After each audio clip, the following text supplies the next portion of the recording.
connection with my father physically, um, spiritually because like he passed away when I was younger. You know, my mother crossed over into America. I think she brought me back when I was like months old, and outside of that, I never really been back in his lifetime. Right, so he passed away, and ever since then, I never really like had a. Okay, let me answer the question. No, I didn't grow up with my dad because he passed away when I was young, and that's Okay. that. That's how that started. Okay. Um, did you have family out here? Any type of male figures, or was it just your mom out Definitely. So I'm number 7 or 8 boys. I'm number here? 7 or 8 Damn! boys. Wow! Lord, that's a lot of babies. Sorry. As a woman, that's a lot of babies. Definitely. Mom's had definitely had a gang. Um, over here, it was my 3 eldest brothers, and Okay. then me, and then my little brother, and then my 3 older brothers. They came in after, so those 3 were actually back in Haiti. They came on over Okay. afterwards. How old is the oldest one from you? How many years we looking at? Well, I think gotta be in his 50s. Yeah, I think gotta be in his 50s. The past stay out, staying out over here on the East Coast. Past the big family. My Wow. two Okay. nephews and my niece over there, married to the same woman since I can remember them playing, changing my diapers. I could remember them changing my diapers, like you know what I mean. So yeah, that's my biggest brother. Okay. So he's a lot older than you. Like at least by what? You said About 50, like so 20, 15, yeah, 15 years. yeah, Yeah. 15, 20 years. He don't act like it though. He don't act like it though. Word. That's what's up. Okay. So growing up, you got some of your siblings with you, right? Mm-hmm. How's How's the your sound? interaction Can with you other hear her? kids in school? Like, what type of child were you? Were you reclusive? Were you outgoing? I would say I was the adventurer, right? Being like in the house, it was me and my little brother growing up. So I was the older brother. So I'd be more adventurous out there going to see what's going on, and I come back and bring the information back. You know what I mean? Like, yo, don't do this, don't do that. I saw what's going on out there, that type of thing. You know what I mean? So they Okay. leave. Come here, excuse me one second. Give me a hug, you Anytime. guys out of here. Anytime. I love you. Yeah, I didn't do that. I'm gonna play this message real quick. You say bye to your babies, and I'll play this. Good night. What you do? I love you. I'm taking care. What's up, Bree? What's up, sis? Hey, come on, quick. Mother sisters in the chamber. How y'all doing? How y'all doing? You already know. Tight shit. Tight shit. Red Akeem, nice to meet you. Welcome to Stereo. It's your girl, Remy Rap. Just speaking. Just showing some love. That's my mix. I listen. Man, that sounded really good. He was smacking on the lamb like chicken or ribs. Like, what the hell? Well, come to find out, he's actually not new to Stereo. Unbeknownst to me, he had another account, but during that time, he got into a brief accident and lost his phone. Somebody swiped his phone, and so he had to create another account. So we just learned that today. So he's actually an OG. And was able to get into his original account. He's very influential all day. Okay, anybody in here now, just pick up on that. Shit, what was that you smacking on? What was that? It sounded like it tastes good. I'm like, it's either some chicken wings or it's some ribs. something like that. Yeah, man. Excuse me. I have to say goodnight to the young get ready for the school week. Yeah, absolutely. You need more time? We got another one in the clip if you need more time. We can play that. We good. Shout out to everybody on the YouTube side too. I see y'all. Trip through say what up, though. Yeah, shout out to y'all. By the way, we will be having a giveaway at the end of this to one of the listeners in the audience. I don't know if you want to do it on YouTube or in stereo, but we will be having a giveaway. You know how we do it. All right. We got Trip Duce. That's dope. I'm definitely here for this. So here for this simulcast going on right now. What's up to YouTube? It is your girl 222-Radash222 in the building, and I'm listening to myself being live streamed on your channel right now. So shout out to this. And yeah, keep going, y'all. This is that interesting. I definitely am once again here for this. That's what's up. Shout out to Trip Duce. All right, we got Rami Red. That was some T-bone steak, some eggs, hash brown, green and potatoes, and what else did I have? I was just being fat, y'all. It was about that time. Yep, that's what I had. It was delicious. Shout out to my Aries sister. Okay, so that's just being fat. Fuck it. Oh shit.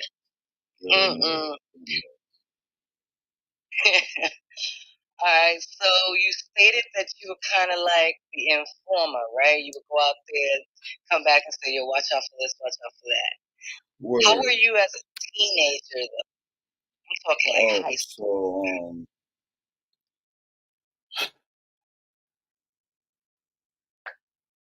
I was outside, you know, and I knew that a lot of people didn't like me. I didn't, but I was like, all right, let's put it like this. I grew up in the church, you know what I mean? I grew up in the costume. I mean, I used to play all those Sunday school games, you know what I mean? Like, Bible study, all that. I remember, I grew up in the church, right? But outside, like outside of church, like during school, or whatever, there was this corner. It was called Fight Corner. Ever since third grade, I was like the victim to the fight corner. All the eighth graders or whatever, they would, get at us, and but that was like our rite of passage, I guess. You know what I mean? Back then, like type thing, right? So growing up, after my brother passed away, that was another. Yeah, my brother passed away when I was like 7. And he was like the one that was outside like that. You know what I'm saying? So when he passed away, I don't know. It was like I kind of took up after him, like because I knew my other brothers weren't as thorough or street smart, quote unquote, like he was. So when he got killed, it was like I was gonna go down, things like that. So I real early on. I got introduced to outside and figuring out every corner. What side was this about? What side was that about? Things like that, and all that happened early on. And honestly, it wasn't like again, it wasn't like I was trying to chase a certain type of life. It was so I could learn and then teach my brother. You know what I mean? Like, all right, don't get into this, don't get into that type of Mm-hmm. So he was killed. Was it within the area? What was it over? Was it like drugs? My brother was got killed. A girl? He got killed right outside his house. When some of my other brothers and some of his friends were inside the crib. And when he was knocking on the window to get in, they thought it was like the wind blowing down. So they got go out in time. He got murdered while he was taking a piss in his driveway. It was his own friends, and it was from a certain side of town. So growing up, I never went on that side of town. I never dealt with and like I said, it was his own friends. So we Haitian. So when that happened, like it was a certain side of town, the majority of Haitians were at, and I never dealt with them. Never dealt with that side, never dealt with them. You know, I kind of like went the opposition and all that. It was just wicked growing up. After my brother passed, because he was like the king of the neighborhood. Like, you know, everybody knew about him and what he was doing, you know, his dealings outside. Everybody, my whole life, would tell me about how he was the first person to put a pistol in his hand. And, or, you know, when he had problems at school, he came up there, you know, checking shit and all this. You know, it was just crazy funny. Eldest to youngest. And that was the type of person my brother was. He was the protector, you know, make sure shit went straight. So I kind of like emulated it, and that's how it was. Like, but yeah, he was murdered by his own people. Wow. Well, my condolences to you and your family, and it's interesting because I know that feeling. I had lost an uncle myself several years ago from the same thing. One of his best friends. One of his best friends is the one that shot him in the head. So Mm. that that type of crime, it's so it not only does it affect one family, but like with my uncle, it was his best friend, and I grew up with the sister of the guy that did it, and so it kind of destroyed both families. So yeah, that's and when it's your own people too, that just hits different. I don't know, maybe it's just me. It just hits different. Yep, it does. Definitely does. But, so you kind of wanted to make sure because of that your other brothers kind of, you know, went the straight and narrow, so to say. You wanted to make sure that tell them what not to do. Yeah, kind of thing. Yeah, with my little brother and oh man.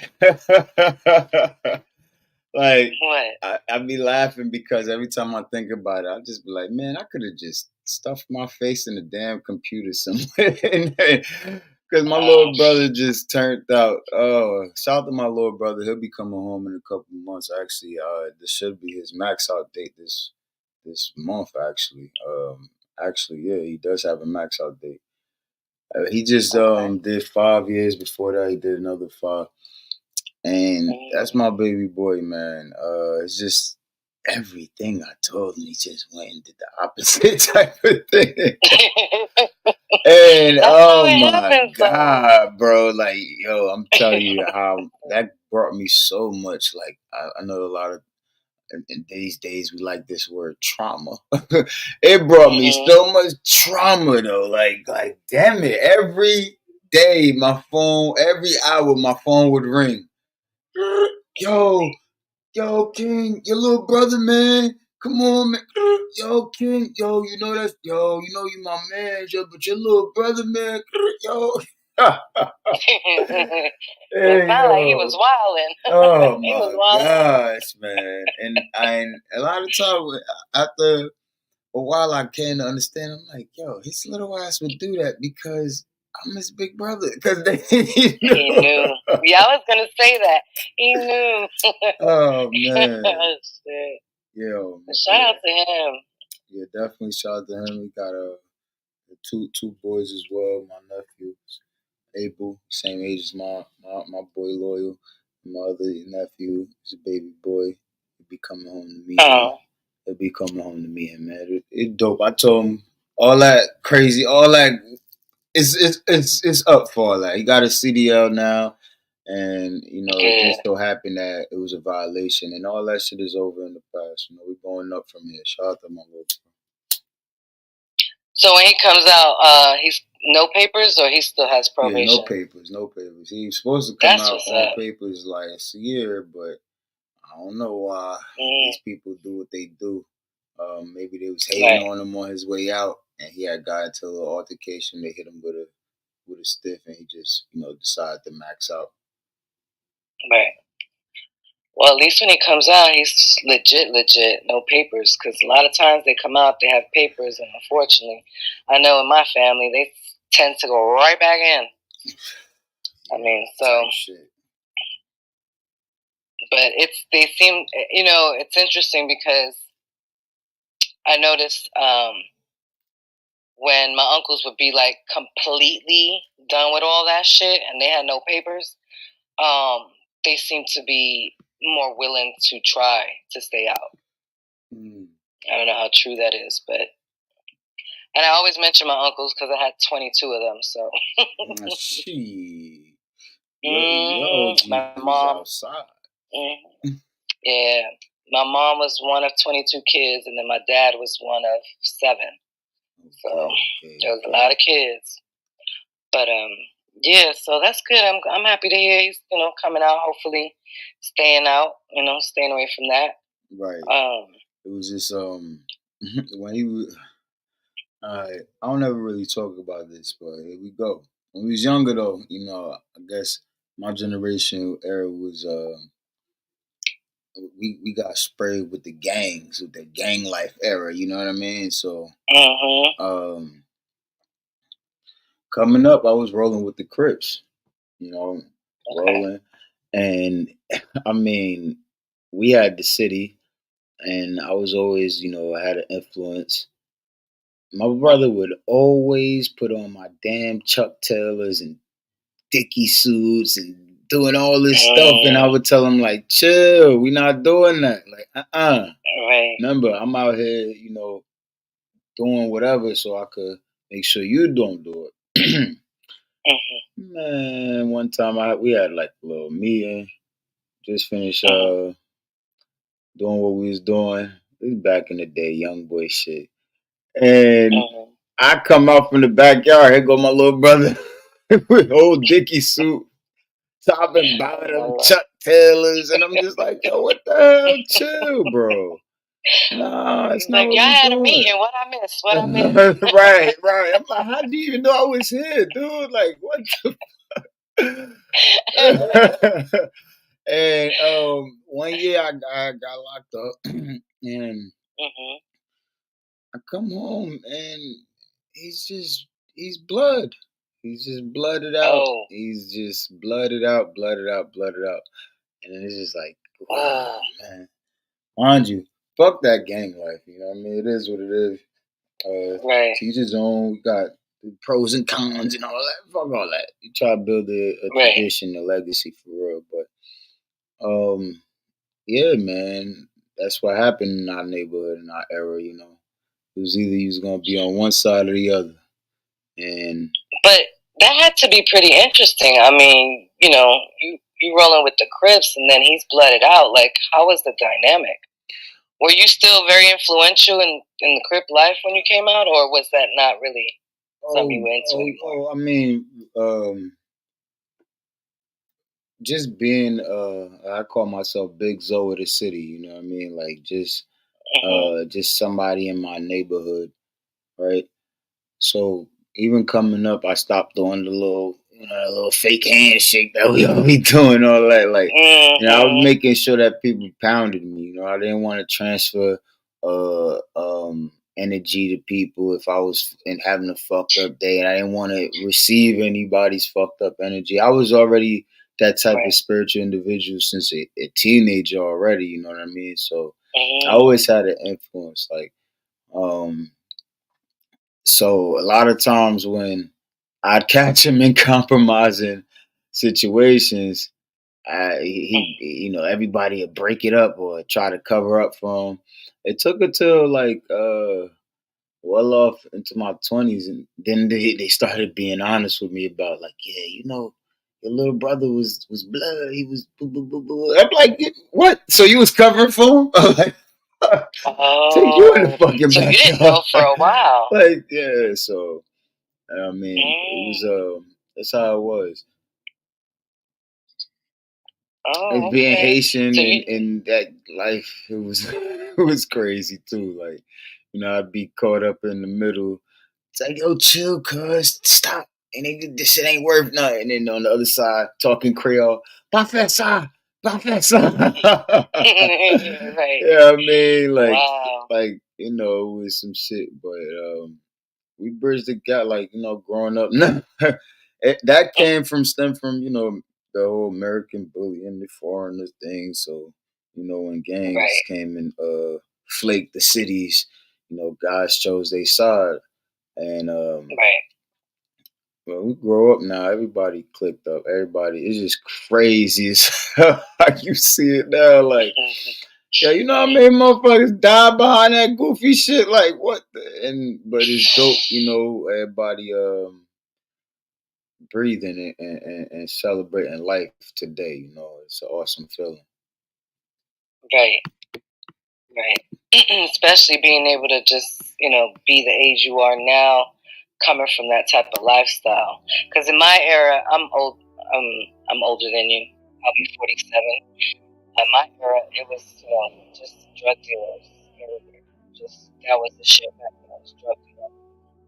So to have someone like my age come out from that era and still be alive, it's definitely a blessing in disguise. The streets don't care. Yeah,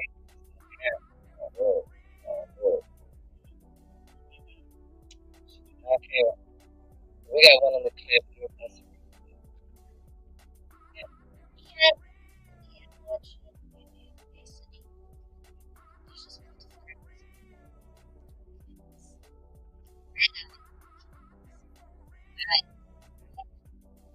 Not red right now. So I'm like, do you need to smoke more? I'm working on it. I'm working on it. I'm working on it. Like, what's happening here? I'm just kidding. I'm working on it. PNN is completely 420 friendly. Straight like that. Straight like that. Definitely working on it, as you can see, and we definitely using our sponsored papers. That's True Water Papers. True Water Papers. You guys see that right there. Actually, for my YouTube family, I got something for y'all. Commercial break. So again, live. Hit the con by, you already know. It's your boy Friday for real, I am for real. Live, Kumbimbao, True Water Papers. We whereby blade papier salmon pity gas one, sir. Yeah, that's the wave in his hand right there. Yeah, bell bagay. Blow cool, eh? Go check us out. True Water Papers on Instagram. Come by.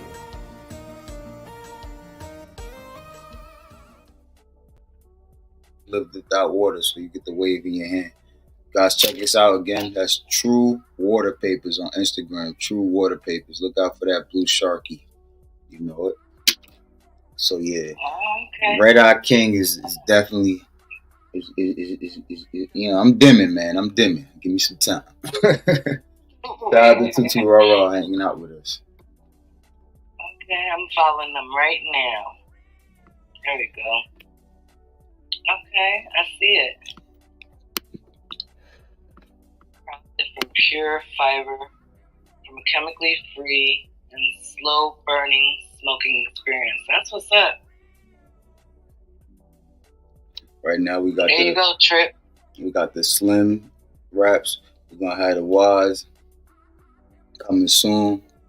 You know, right now this is the Sea Blue edition. That's the sea blue, light blue color. And you guys go ahead and order you a carton or two and enjoy, man. True Water Papers. You got do they have to hit you in the DM or do you have a link up on there? Yeah, you can definitely hit us in the DM. You can hit me in the DM as well. You guys see my I think I got my Insta, right? On my if not, damn it, this is the live that you guys get my Instagram. God damn it. Shout out to the replay game. Friday for real. Friday for real. I'll probably say it one more time before the show over. But you guys send me an Instagram DM over there. And yeah, man, we get right to it. Yeah, it looks pretty dope. I'm looking at it right now.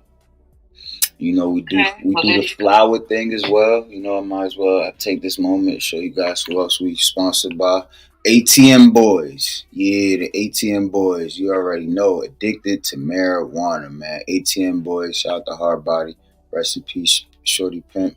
This right here, this product is that Blue Ember Diamonds. Blue Ember Diamonds. You guys make sure y'all tap into the Instagram.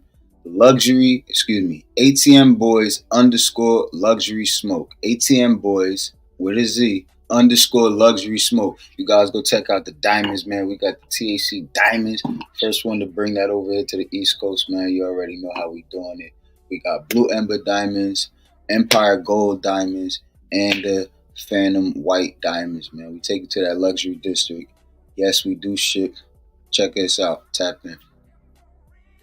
I'm looking for the Instagram right now. It's ATM Boys _ luxury. Yep, luxury smoke. And our umbrella is ATM Boys, but the link is also in the bio of our Instagram. You hit the link in the bio, it'll take you to the website. Make sure you 18 or 21 or older, right? And then you get in and you check in all our merch, all our product. Like I said, you guys tap in, man. We'll get you right. That's what's up. Okay, I'm gonna have to look for it when I get offline. For sure. But yeah, that's dope. So there you go, all y'all weed smokers. Go hit them up. Go take a look at what they got.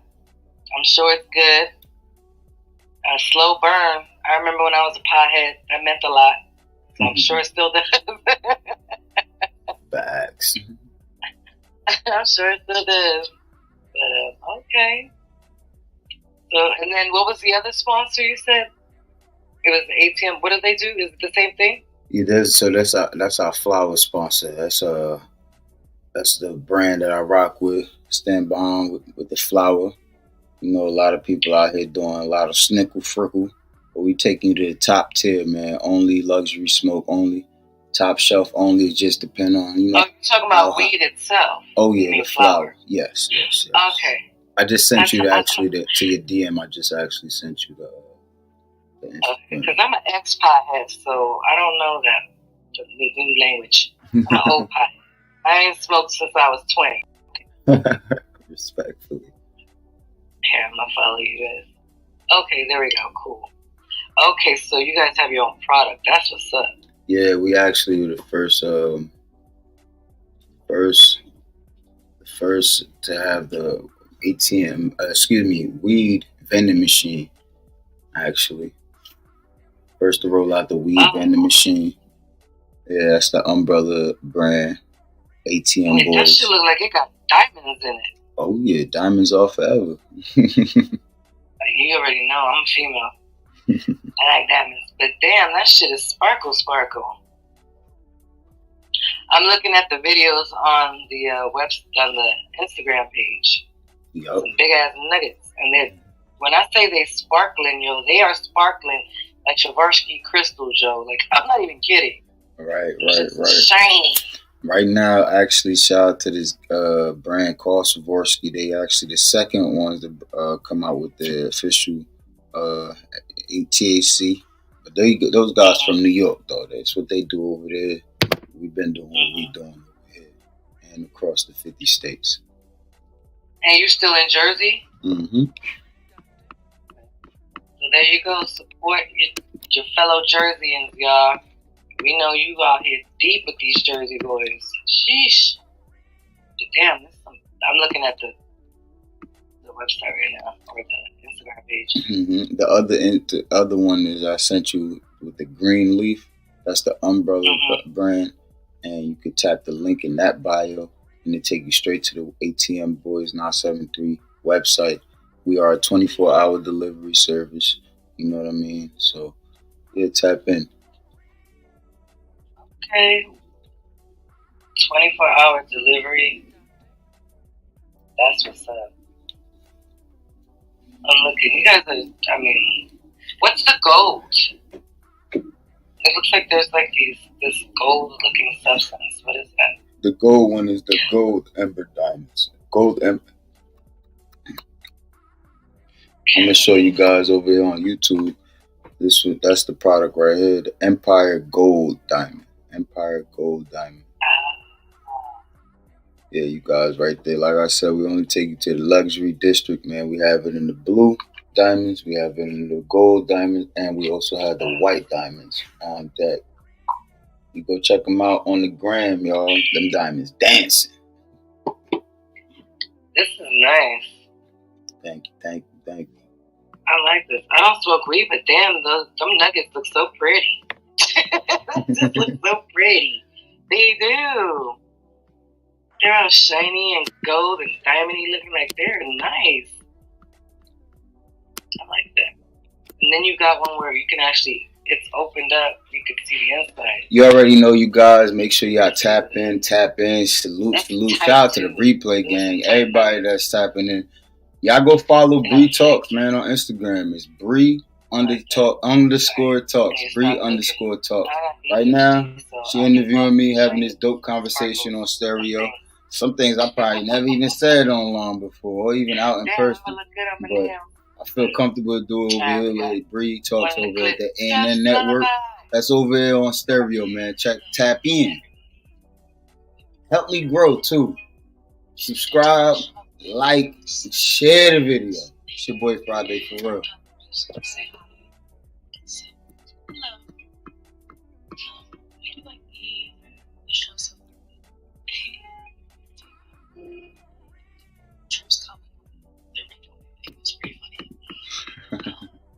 anyway, I just wanted to say hi. So hello. What's up? I love her. She's so creepy, but I just love it. That background music dope. Yeah. Just lullaby. She's dope. She's a dope fucking poet, man. Oh my god. It's not for the weak at heart, let me tell you, because she's really graphic, but she paints a picture so well. With her poetry, it is just, it's like, because I visualize everything, so when she reads her poetry, I literally see like a movie in my head, and it's wild. Shout out to Death's poetry, Death's Lullaby. She's dope. Straight like that. Yeah, she's dope. All right, so so what do you go by, Red Eye King or Little King? So, all right, cat out the bag. Red Eye King is so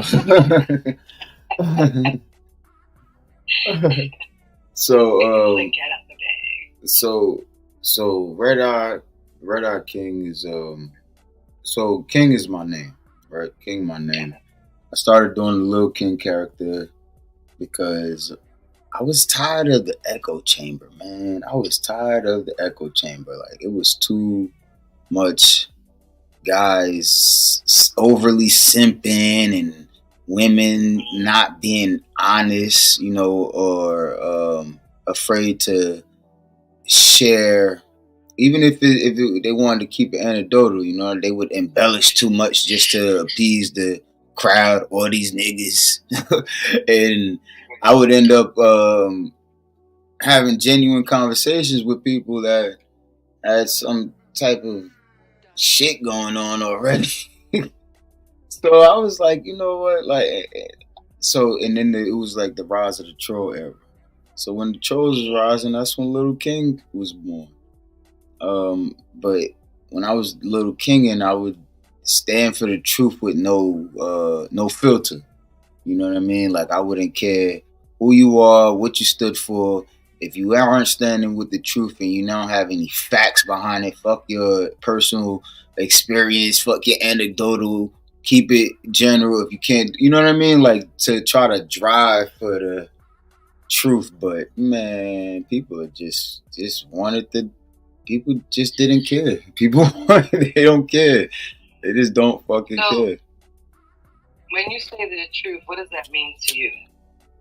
What do you mean when you say you go for the truth? What is that? So, understanding that we all have experience, but in life, like, it doesn't know you any understanding, right? You have to understand life. A lot of time people... You're cutting up on me. My check. My check 1, 2, yeah, you're cutting up. Right, so I was saying that a lot of time people, like, life don't owe you any understanding. You have to understand life, and that's the facts of the matter, And a lot of time people walk around or go about the experience as if they shouldn't, or they are owed something. rather. You know what I'm saying? So it's like, yo, we here having conversations. These conversations are being recorded.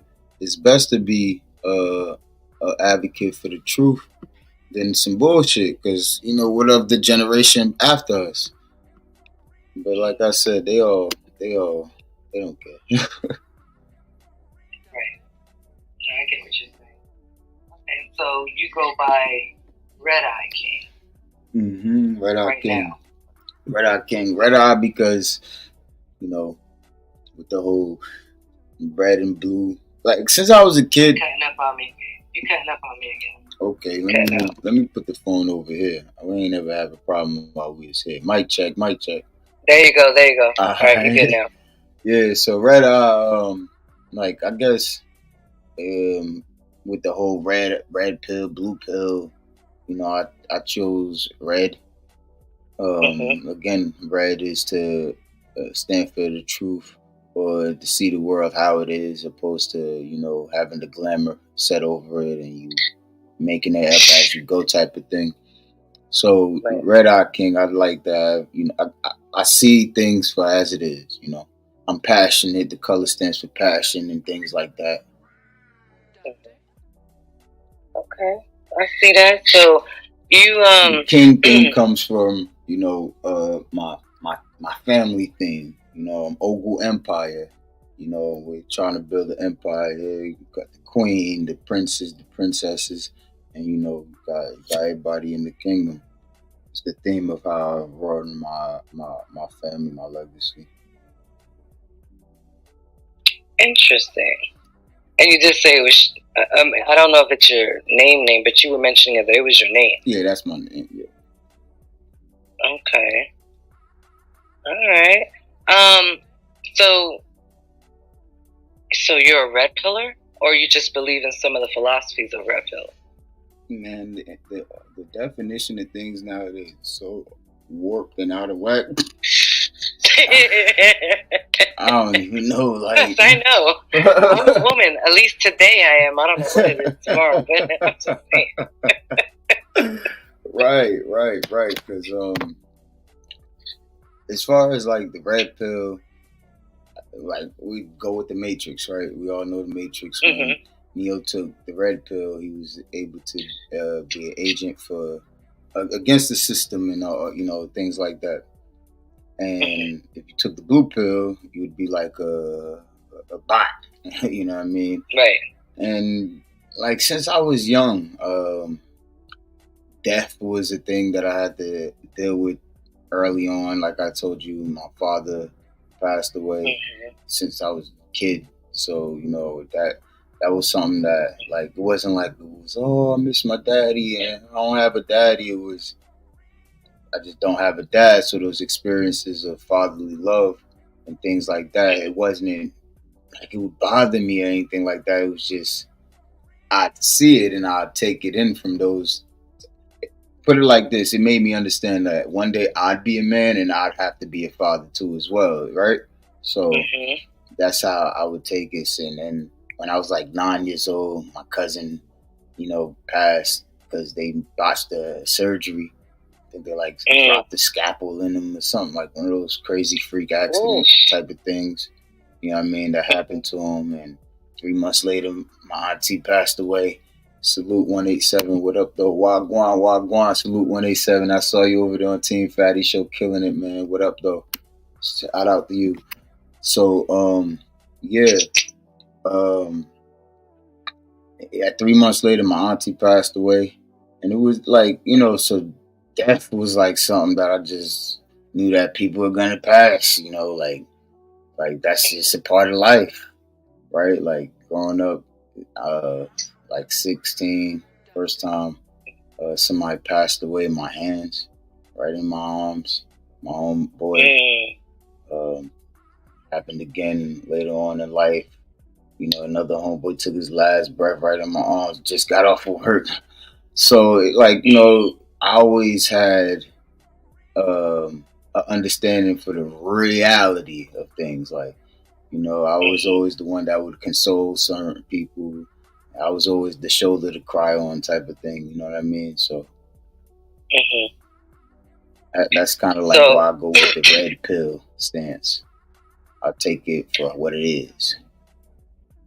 Okay, I see what you're saying. You're not into what the sugarcoating of everything and the pretty boxes. Like, you know what life is about, and you've had to face, like, let's be real, some of the worst of it, right? Mm-hmm. Having people pass, and not always by natural causes, and then having them pass in your hands, which, having that happen to you twice,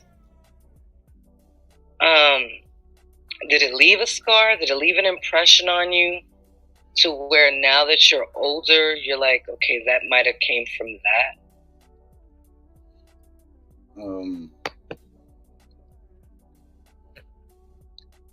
The first time it happened, it was like I said, it was 16. Left for like one of the teenage club things that they had for us back in the day. It was unfortunate. Right. The shootout happened, and I saw him. He was laid out, you know what I mean? And I'm holding him, and he's taking his last breath, you know what I mean? Blood gushing and all that. And when I got home, I was staying the night at my godbrother's crib. I ain't gonna lie to you, I was sick. I was like, oh my God, I almost took my own life. Only thing that stopped me was that my godbrother was he was asleep right next to me. And I'm like, you know what? I am not gonna do that. Now I'll do that. He wake up, do the same thing. Like, nah. So that was something that I say like helped or made me understand like, all right, you can't lose it. You right? Like, cause even early on, I had certain understandings about death and things like that. But that was like from a kid aspect, where being a teenager and having other different experiences. I like shit. Like, I would just do life all the way away for what? You know what I mean? Right. That's that emotional bearing that I guess that I had to master at the time. Right. And during all that, like, what was your mom? What was she doing? Where was she at? Was she like the single mom working, doing all that? Oh, I had my mom's remarried. She had like my little brother, father, like was there. We never really had a relationship. I respect my stepfather and things like that. I used to grow up calling him dad, things like that, but I always knew that wasn't my father. You know what I mean? Things like that. So I had my life, and mom was working too. Dope. My mom's always awesome as hell. She we had a restaurant. She was always to this day church. You know what I mean? She's always praying for me, things like that. Like, but because of how things were, I remember one time I was in school and I got called down to the office, and the damn police came to pick me up. I'm like, what the fuck? And they're like, yeah, your mother came down, said she came behind you. And I'm like, I was outside too fast. I was moving too fast. Like, she would work her shift, and I'd be outside. Like, by the time I'm coming in, she'd be going to her shift. You know what I'm saying? By the time she coming in, I'll be going to school. You know what I mean? Type of thing. So she was like, fuck that. Where's this kid? So, yeah, my mom was dope. She was always loving, caring moms, man. Always gave her a fuss, though, because I was a man. Because I was in the streets. Outside. It's funny, too, because they, that's the saying now, we outside. But these kids don't be outside like they used to be. What, man? Oh, man. But I ain't gonna lie though. That's one thing my mother would always say that was always a fact. Like, since I was a kid, she'd always say it's only 2 things or 3 things that'll mess up kids in America: TV, zombie, dog. girls, friends, and drugs. So like, stay in church. Allegedly pray bonje. Go to church and pray. And to this day, man, what we talk about? We already know drugs is crazy. Fake friends. This dumbass gender war bullshit. Like, what the fuck? So, Mama was a philosopher somewhere. Shout out to Mom Dukes, man. Because them women, I'm telling you, moms, some of them, that's the hardest job there is being a mother. Being a parent in general. There's some dope ass fathers out there too. I don't think they get enough justice, and they don't get enough, kudos to the men that actually stay and do what they need to do. So, but shout out to the parents. Back about my mom's real quick. She,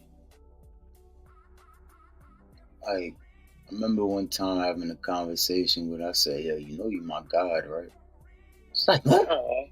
No." I'm like, what you mean? I'm like, yo, stop. I just learned some information and you're my God.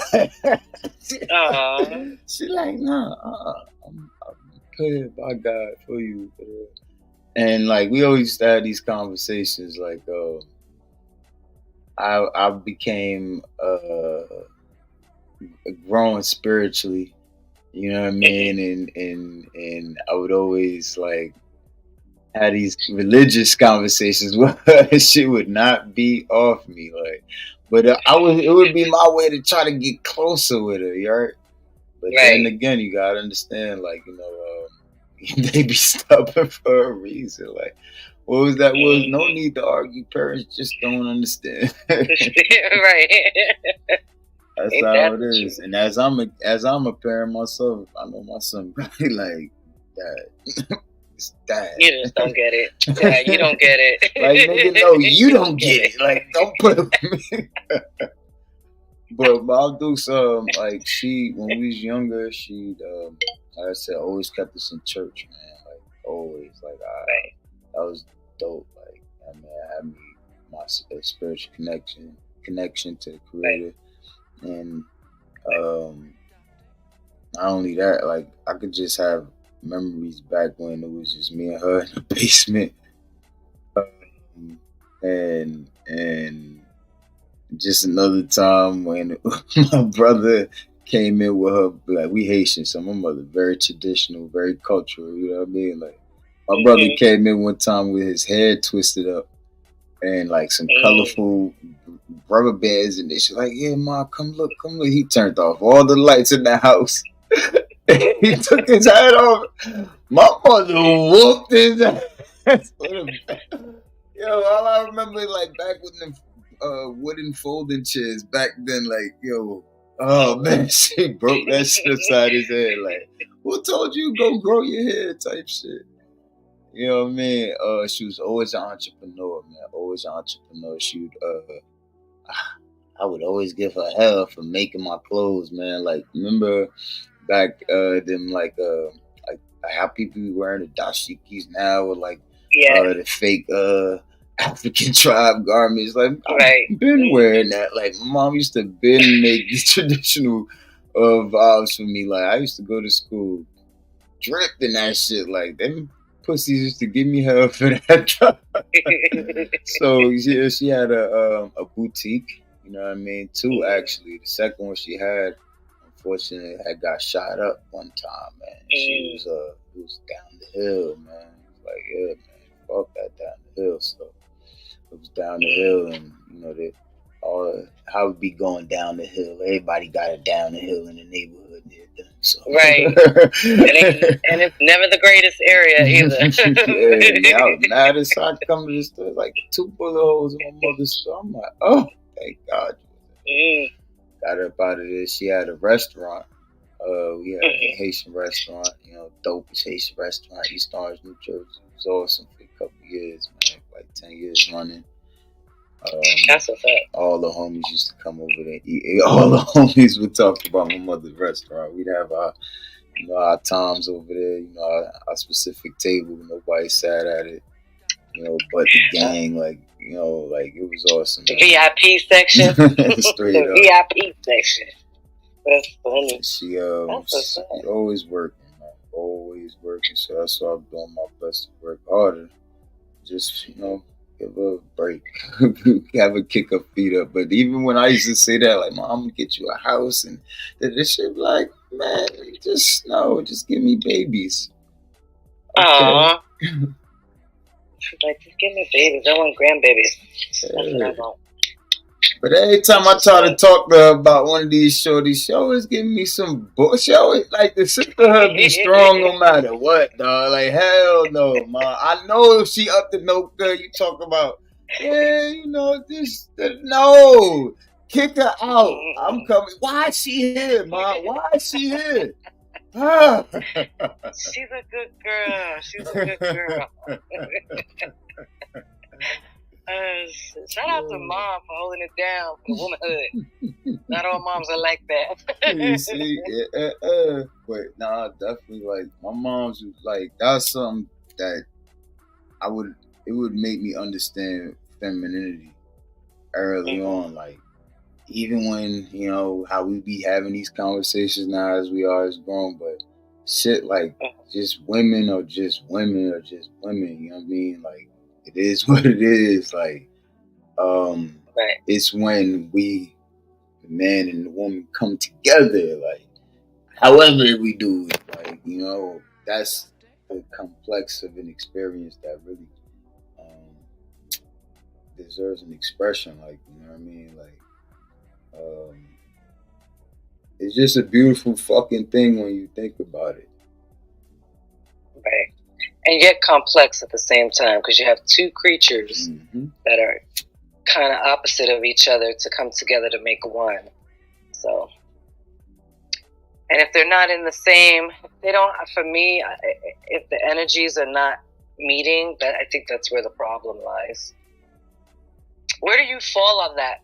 So, as far as, like, women, where do you fall on that? Like, what do you mean? In the culture now, with the women, in the women's culture now, like, are they? Do you find them to be a little too much? Being, because I know you were saying you kind of listen a little bit to the red pill side of things, so I'm kind of wondering if that falls into that.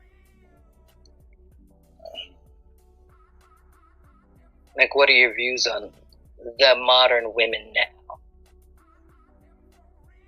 It's funny because literally I come from a time when we used to play house. And a lot of girls used to like playing house with me, and I wasn't the son, right? Like, you know what I mean? And you was the daddy. Hey, daddy. You feel me? So, like, nowadays, like, it's just crazy because I always understood women, but it's just weird because women be. Somebody said women are like children one time, and it made me laugh. But kind of, I understand it because let's just be honest. We got the exceptions to the rules, the anecdotal experiences, whatever, right? But in general, let me pull it up.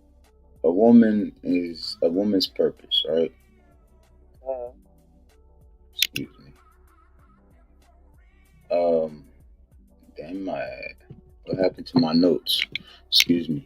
So, a woman's purpose. I don't know who in the audience is, like, spiritual or whatever, but like I said, I grew up in the church, right? So a lot of my moral foundation comes from being connected to a higher or inner power or whatever. But this comes from the Bible, right? Isaiah 43:7 says that we were created for God's glory. Glorify God when you are simply being who you are in Christ Jesus. Woman's purpose is to fully bathe in God's complete and unconditional love, which He gives readily to each person individually. So I came up with this a long time ago. This is my notes. A woman's purpose. Her purpose is not motherhood. That is a role she is privileged to carry. A woman's purpose is not to be a wife. That is the title of a relationship with a man. A woman's purpose is to be the woman the Creator designed her to be. He designed her, the Creator designed her for love, grace, joy, creativity, and the ability to inhabit the space. So that's something I came up with. And real talk, like, you know, a lot of women today, they having difficulty to act out and to find joy in life, to find joy in their experience, to express love unconditionally, or, you know, appropriately, or, you know, a pure love. You know what I mean? Like, and that's just the experience today. Like, environment definitely makes it difficult for them. I definitely say that. And it's just crazy because women be making things so much more difficult for themselves. Like, why? Like, what the hell? You know what I mean? But a lot of times, what I say may come off harsh or whatever. Like I said, it gets twisted because this, I don't know why they call it red pill, because a lot of times they attach it to some dating thing. But life ain't about fucking dating. Right? It's about what it's about, whatever. But I just be saying some things that really try to like get a woman to, or men to help get women back into the protection of what God put her here for. You know what I'm saying? Like, because it's a lot of times I'm hearing a lot of craziness. Like, you know, we love to say the black woman is God and all this, she king and I am woman king and all this stuff. But like, when we gotta dumb it, chill out. Let's chill out for a second. You know what I mean? But today, I do want to shout out to all the women that are actually leading in, you know, their industries, that's making a true impact. You know what I mean? Not just sitting there just for the status and for the clout. Right. I agree. All right, we got one in the clip, and then I want to ask you a question on the man's side of things. Respect. All right, we got Elizabeth. Hey, what's up? Shout out to the conversation. I love it when I can come into a space and just listen and feel like I really I'm hearing genuine sharing and openness. I've just been sitting here listening, and I just hear so much love being shared and growth. So shout out to the conversation, and hello Bree Talks, hello Red Eye. Shout out to the listeners. Shout out to single moms. Shout out to parents. Shout out to mothers raising men.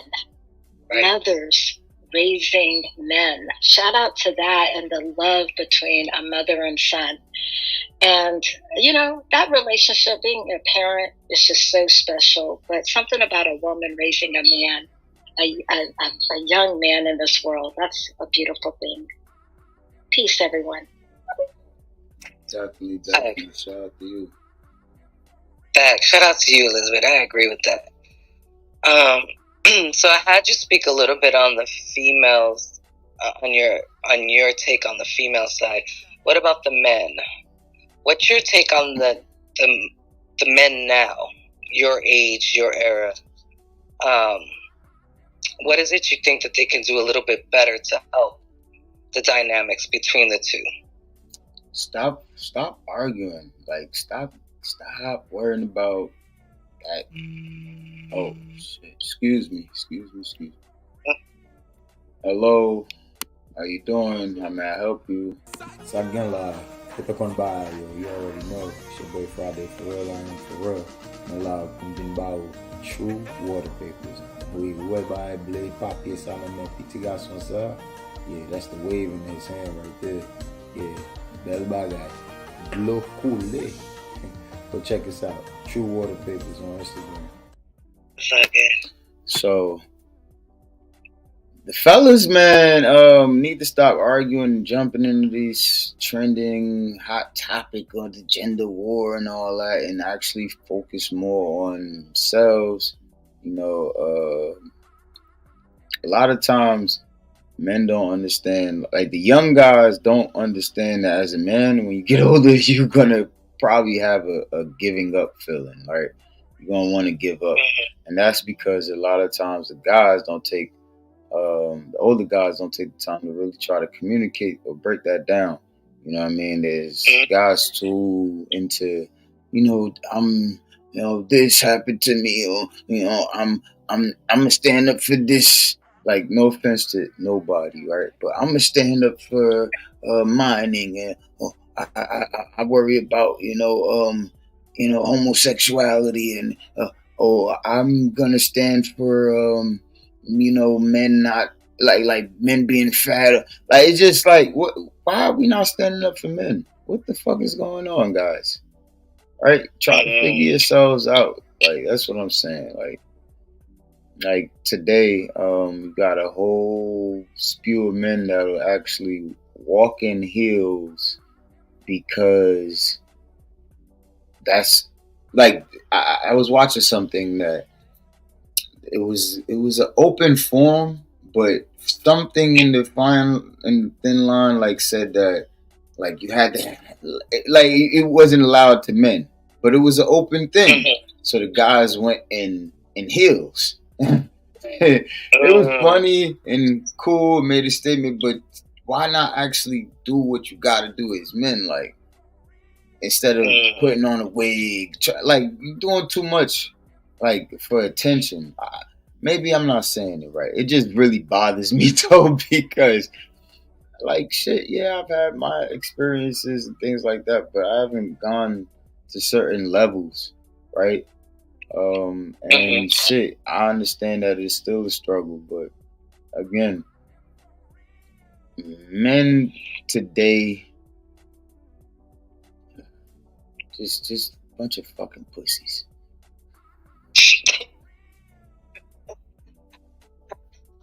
This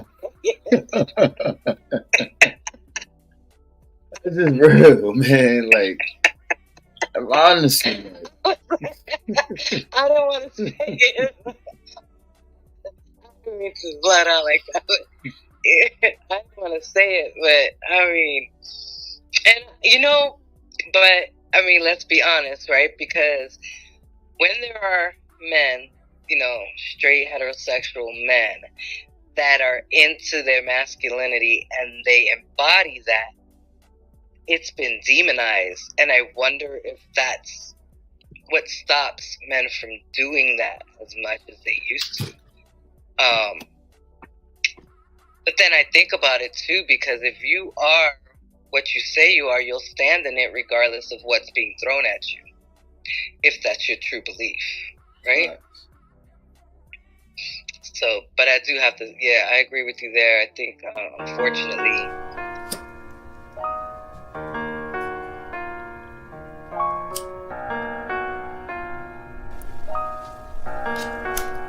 go crazy, AG. For real. I am. Biggs over the city, 973 shit. Yeah. On this road, you running the savage. Can you say they really killers? Ride round with it in the whip, they ain't never feel the trigger. A couple thousand in your pocket, little swipey in your wallet. Couple keys to open doors, you ain't a boss, you need to stop it. Never help the bust a play, never jug the kid, never ever feel the same. Pussy, you just in the way. Yeah, I see it in your face, you feeling a little out of place. Every day you up for the ride, you feel it in your gut today. That's what happened when you roll around the grill, my nigga. That's what happened when you roll around the grill, my. You ever had her on your dick? I mean, really obsessed. Pulling up for the plate, you licking diamonds off your neck. That's what happened when she rolling with the grill, my nigga. That's what happened when she rolling with the grill, my nigga. Gotta get to it, yeah, it's all about a check. For that bag, get in your bag, give it you all, give it your best. That's what happened when you rolling with the grill, my nigga. That's what happened when you rolling with the grill, my nigga. That's what happened when you rolling with the grill, my. That's what happened when you rolling with the grill, my. Yeah.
Call somebody, tell them bring me some roll up. So yeah, so my thing is, I'm sorry, YouTube. Thank you guys for rocking with me. I had to go. I'm so rude, right? It's all good. That's what happens when you smoke weed and you start a YouTube channel. You start doing mad shit. You forget, you know. But It's live, man. It's live. we do it live, goddamn. We do it live. So, my take on it is, men are vulnerable today. That's what I mean by it. Men are such pussies. Because literally vulnerability means weakness. It doesn't mean what we think it means. It doesn't mean what we want it to mean. It means that you're weak. Right? But when it comes to men's emotions, that's one thing that is misunderstood about men. Men are so we are hyper emotional. We are hyper emotional creatures. But men are misunderstood for their ability to maintain their emotions. You know? Growing up, they tell you don't be so sensitive is because they tricked us. Like they put us in this spell. To be sensitive is to understand your emotions, understand the environment all around you. You know what I mean? Understand others. How they say this word, quote unquote, empath or whatever. Like that's men. Right? Like we're supposed to be that way. But the thing is that they want to see a man cry. I don't know what turns people on about that. Like, crying. 1 second. I'm sorry. Actually, come with me. Crying for some reason. Sorry.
So walk away from Brooklyn, come check me out in Philly when I was staying out there for a short period of time.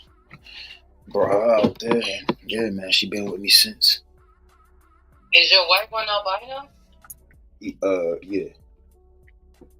Okay, because I was going to say he got albino traits. Because I gotta know. My white one is albino. Red nose. Yeah, mine's got double merle. Oh, yeah? Yeah. He's a little different. Yeah. I need to mate him, though. That's what I should. Don't mate him with a white one. No. Yeah, no. Word. I don't want to mate him with a white. Nah, he won't. I got him dirt. Well, it depends on what he throws. It's going to... And I haven't done his color pattern yet. I haven't gotten that done. But I know he's double merle, so I had his DNA done. But what also with him, he's got... I can never say the word, but he's got 2 different color eyes. So... And that's what happens. Which is white and white. That'll happen. Which is... But when I got him, the actual breeder, gave him to me dirt cheap because he was albino, and a lot of them have a lot of health issues. Right. They thought he was going to be either blind or deaf, and he turned out to be just perfect. There's nothing wrong with him at all, except for being a pain in the ass, everybody. Right. With him, he has a skin condition, but I'm doing what I can holistically. That's how I care for all my pets since I was young. I wasn't a dog man until I was, and I always like holistic thing saves you a lot at the vet. Tell me about he was bad, like skinny, malnourished, just fragile. He was walking like, he could like every step hurt. His paws was damaged, everything. He had a UTI, eye infection, everything. Oh, poor thing. Word. He was begging. Looked like he was begging for his life, man. Like, please help me. And I was just there for him, man. I prayed on it. And I took him in, and he's doing so much dope. He could walk, he's having fun. He has his own little space in the crib now. In the beginning, he had to stay outside in the back. I didn't know what the fuck, I had to monitor his stool, monitor his behavior and everything. So it's dope. He's gonna stay. His name is True. He looks healthy. His name is True. His name is Troop? True, yeah, True. TRU. Oh, True. Yeah. Yeah, he's healthy looking now, though. Oh yeah. So. Yeah, I have a Tri. He's the one that got the bad skin. My Tri Blue. Oh yeah. He's got bad skin, but I was told that the blues always tend to have bad skin. Yeah, actually. So, let me play these two, and then I'll have you get back to what you were saying. For sure. Shanko. Roll up. Energy. Oh, I need some roll up. Done. I like just fun. Memories. Moments I live fun. Damn it, you guys. Hopefully, I'm not messing up the experience. That was Shanko, I think, ripping it. But I need to make a quick phone call to somebody to come bring me some roll up. Because I need roll up. I got some papers. But I need some loose leaves. Got to grab some crazy ass. Fuck it, I might just have to go outside. Fuck it. What up, Shanko? That was dope. The energy on that one, boy. That was dope. Hey, baby, I see you down there. How you doing? See you, my love. What up, right, we got... What'd you say? Big shout out to Shanko for that drop, and I was saying shout out to salute to my bro, man. What up, though? Elevated, I see you two down there. What they do? We got TBS. Peace to the building. Pre-charge. Good evening. Well, I came was happening with you. I'm all doing well. Doing an interview. I see what you're doing over here. Great resume of interviews over here. I see you. TBS do these stereo streams. Hold up. Hey, I was ready for that. What up, TBS? Hey. Trying to build my resume, I got some skills, TBS. I'll be having some skills. I'm just saying. I'm just sharpening them. I'm gonna need you on this panel soon too, TBS. I'm just saying.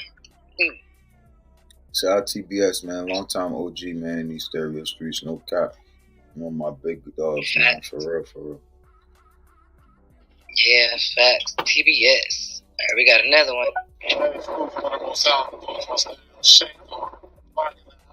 see you.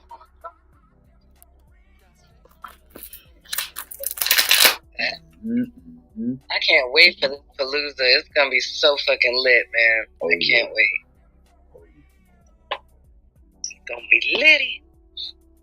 But yeah. So you say that men are misunderstood. Yeah, like misunderstood. Like, man. Earlier I was saying, like, men are hyper emotional creatures. right? We understand that men understand that they have to keep their emotions in order, or they're aware with what their emotions are. If they're angry, if, you know what I mean, when they want to express some things like that. Like today, though, there's this new term, emotional intelligence, that they keep trying to shove down a man's throat. Like, what are you talking about? Like, what are you saying? Emotions are emotions. This emotional intelligence thing is something that is being promoted because they think men, or not they think, but because men are displaying inappropriate, just inappropriate behavior. You know what I mean? Like these guys are, Pansies. yeah, man. Like I don't get it. Like these guys, instead of standing on business, you rather put on a wig and a dress, and then make it seem like,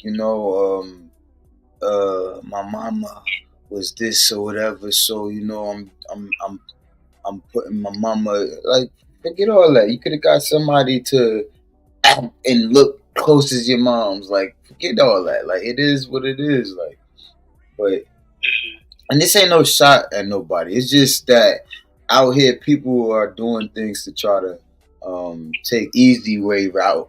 It's just unfortunate that for a guy's easy way out is to put on a fucking dress and a wig, and they going for it. Yeah, I mean, there's a lot to it. I think, I don't know. I just think I don't know what's going on with this day and age, but I think, and I'm hoping that those that still have common sense, because we already talk about common sense sometimes, although having common sense is not so common anymore, that we stop fearing of cancel culture, stop fearing it, and start standing on what we really believe reality to be. And hopefully we'll get back to that, if not in some type of a better way of being in that space, because it's been getting crazy lately. The patients have taken over the asylum. Yeah, I'm just saying. Man, I was just gonna say, like, just men gotta do their best to once again, like, find it within them what their purpose is. What is their purpose? Earlier, I was saying, what a woman's purpose is, and I came up with this as well. And I've said it many times, but a man's purpose is to work, excel, be creative, and be concerned with the world and its affairs. A lot of times today, men fall for the vanity, ego, or whatever you want to call it, opposed to understanding their purpose and duty. Duty has sacrifice for the world and its affairs. This is why a lot of men fail to build legacy and leave influence for real. Do you think there's because of maybe there being a disconnection from the older generation of men to this generation, that the lack of communication and maybe pulling each other's coattails or telling them, hey, you're doing good, or, maybe you could do better here? Do you think that there's a lack of communication which is causing it?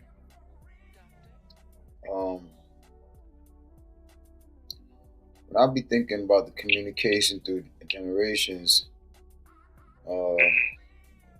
it is kind of weird because, like, imagine you, like I said, like, you probably was outside in the streets or outside with the hall, whatever. You had a rough lifestyle, whatever your experience was, and then your kid or your kid brother or whatever, and them they running around with colorful hair and all types of crazy shit, which is, I mean, to each his own. Like, it is what it is, but it kind of like leaves a. It's like, how did that happen? Like, you know what I mean? Like, where's the connection from the previous generation, because they weren't doing that, right? I saw it happen one time. I had like a model myself, so I was once booked to. I was once booked to do a scene for like who the hell was this? It's like them GS9 artists like Bobby Shmurda, his team. Is the guy with the braids? I forget his name. He was up there, and I just remember the manager doing this thing where it's like he's pumping like this type of energy between the young guys, like so they could go and you know, I guess what they would call it today, compete with one another. But it's all inappropriate, you know what I'm saying? So it kind of gave me an idea that, oh, these washed older guys are living vicariously through the younger dudes. And causing a inappropriate, or it's causing some type of disconnect, or just some kind of like inappropriate energy, you know what I mean? Where the young guys go and it's just like easy to, like they think that they got it, or they think they understand, whatever, they fuck you old niggas and da da da, but then they end up like the old niggas. Like, that's interesting. Mm-hmm.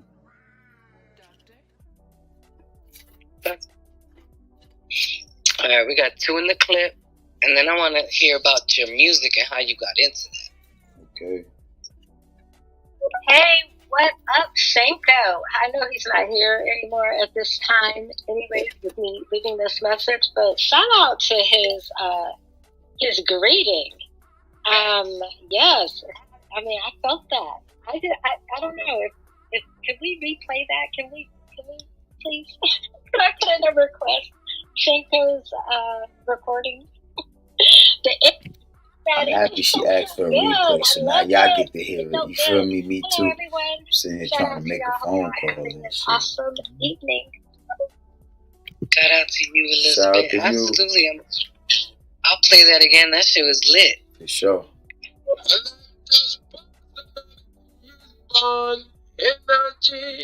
Energy lives on. I like just on memories, moments I live on. I like just another fun. Energy lives on. I like just another fun. Memories, moments I live on. Younger, well, gone, free talk. Yeah, that again. Shout out to Uno, shout out to everybody in the building. What's the 411? Signing in, and I'm here for. Straight like that, straight like that. Where's my lighters?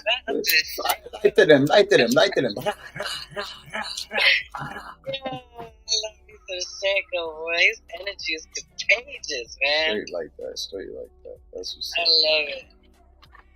Alright, we got TBS in the clip.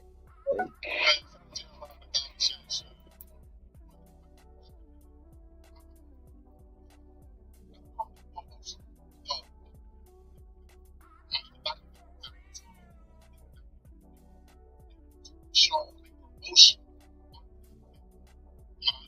See emotion.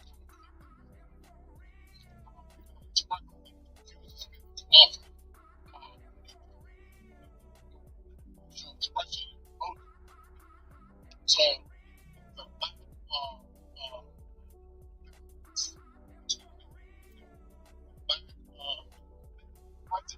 to show him how honest, to show him how to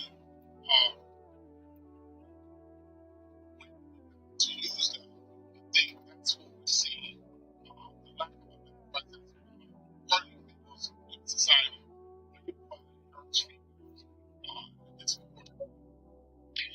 I like him saying that. I agree with you there. I think it's the lack of showing a man how to express himself in a healthier way by another man. I would agree with you there. I do.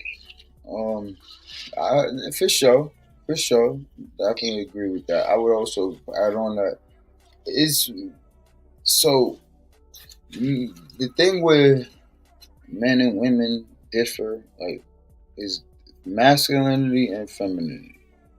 Right? Yes, there's the both two energies within the one or whatever. But if you're a man, your masculinity should be a 9,000. If you're a woman, your femininity should be a 9,000. Right? Men's energy has been corrupt, and DNA has been corrupt. All of our DNA has been corrupt.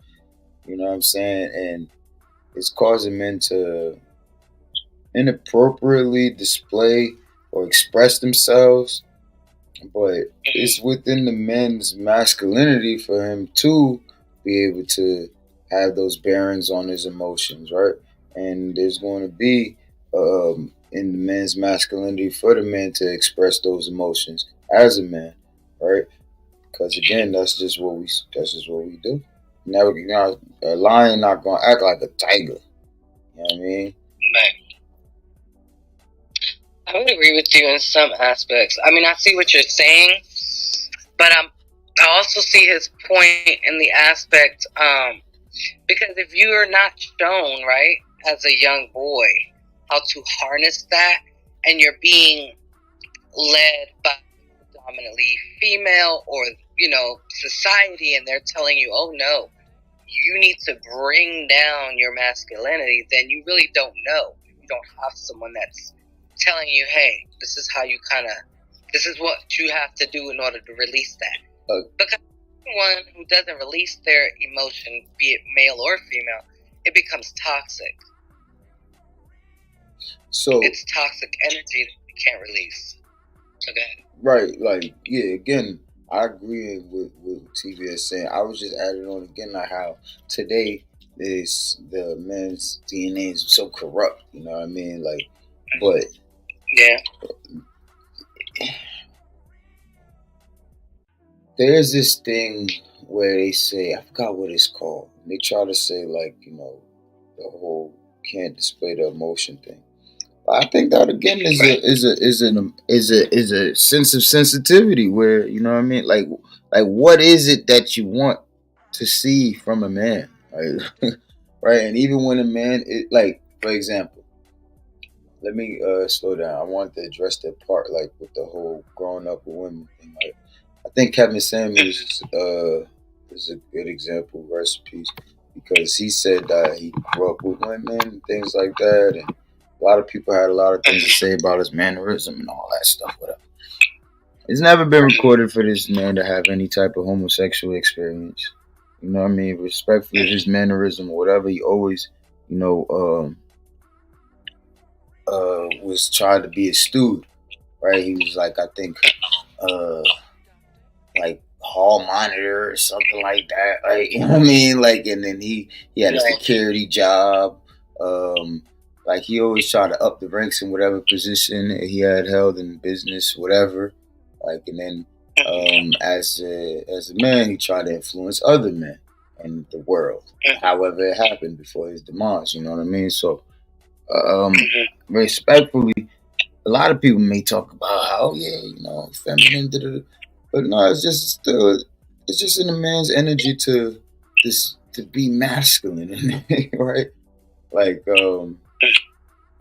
if you chemically imbalanced, then that's a whole nother different thing, right? Like, that's different. Like, you know what I mean? That's what's forcing you to, act like a pussy. I guess if you don't have as much testosterone as you should, but that's cool. We're gonna keep praying for you.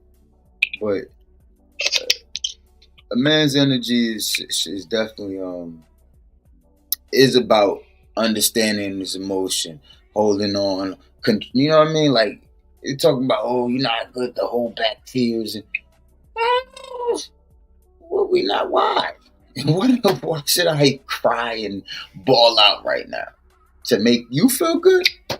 You know what I mean? Like, if it's making me understand right now to chill, I can hold it in, cool. If it's a good space where I find that it's okay to do that, then if I choose to, all right, great. And that's how, I think men should do that. But, man, no, men today,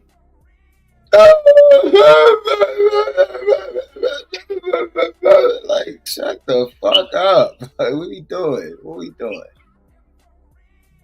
Yeah, I would think, I'd have to say, like, even with my dude, like, he's, you know, very balanced as far as, like, probably one of the most balanced men that I've known.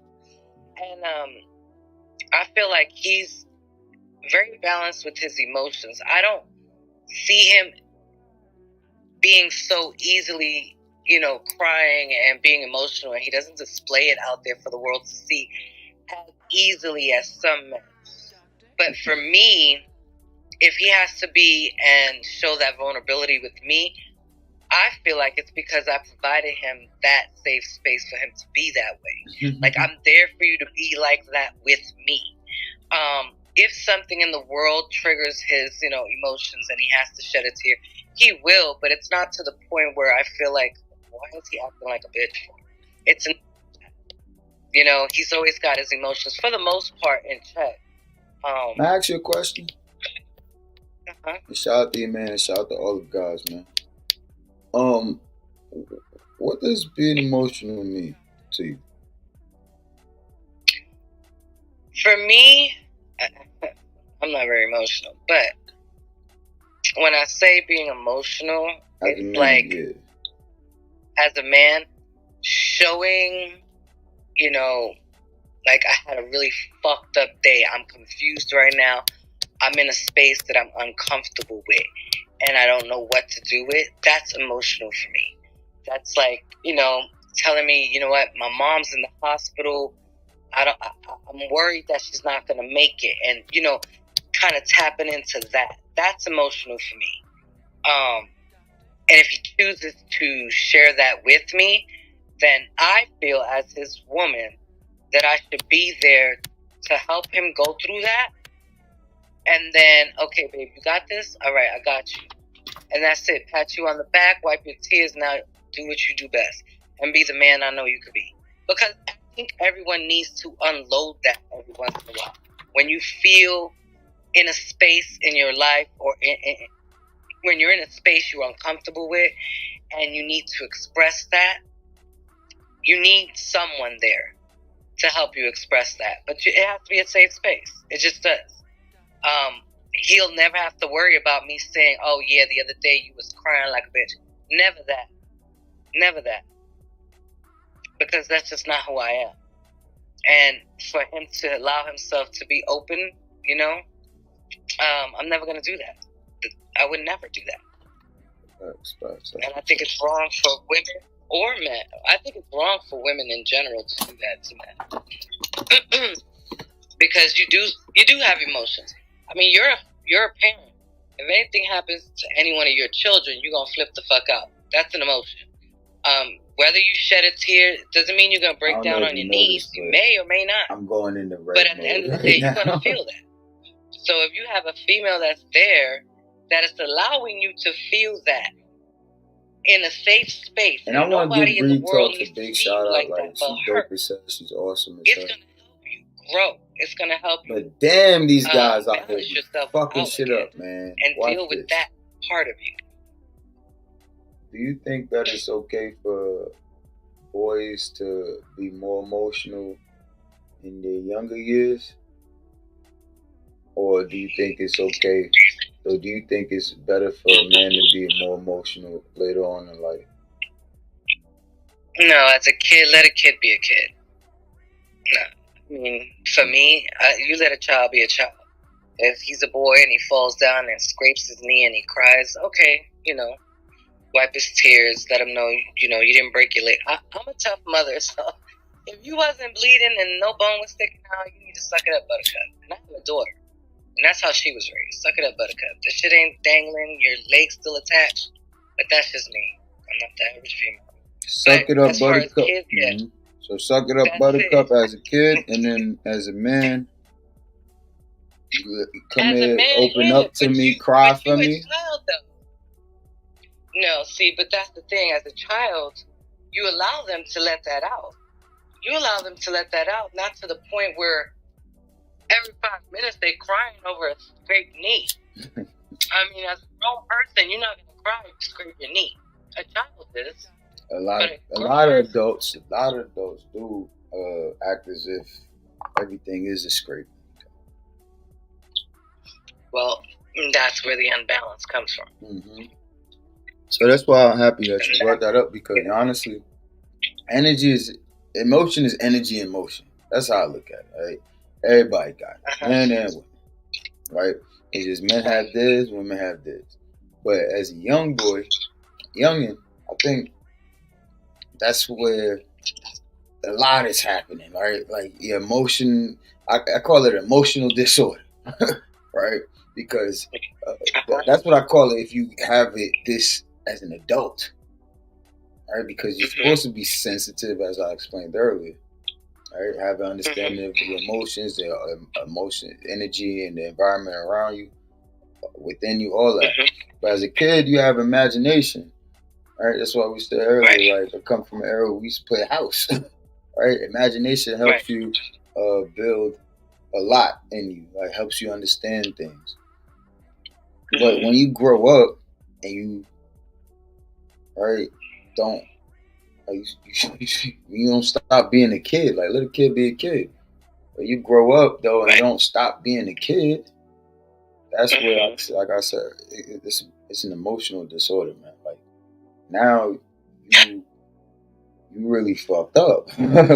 That's why I think, as a young boy, cry, get that shit out, like let it out.